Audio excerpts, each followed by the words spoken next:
12,800 years ago, in the 1,000 or 1,200 years after that, that's a window when all the great Ice Age megafauna go extinct. The most important issue to me is the issue of a global cataclysm at the end of the Ice Age. There's still a lot of argument around it. There's about 60 major scientists who are involved in the Comet Research Group. They're all credentialed scientists, but there's also a group of academics who are opposed to it and dispute that any impact ever took place. And then, even in those who do accept that the Younger Dryas was a cataclysm, some think that it may have been caused by solar activity rather than by comet impact. So there are two moments in the Younger Dryas. The beginning is 12,800 years ago.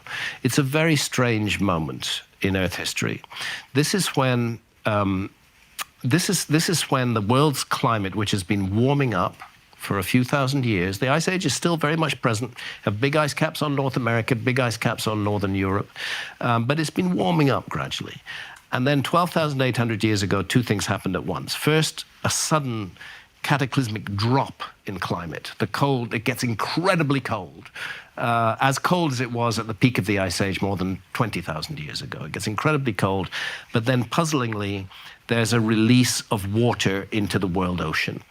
I say puzzlingly because when the Earth is freezing, you would not expect meltwater to be going into the world ocean. It should be staying on the ice caps.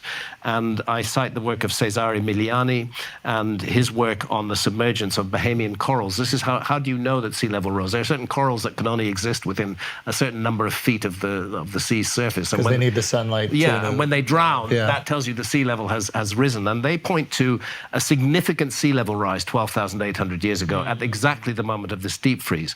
The comet impact hypothesis explains that, because it says that the shock at the heat of the impact of large fragments of a comet on the North American and European ice caps would have been sufficient to release that freezing water into the world ocean, to cut the Gulf Stream. That's the central heating system of our planet. It's called the global meridional overturning circulation. It's these currents of warm and cold water that flow around the planet, and the Gulf Stream was cut and the Earth got extremely cold. So I think the comet impact hypothesis does best explain that.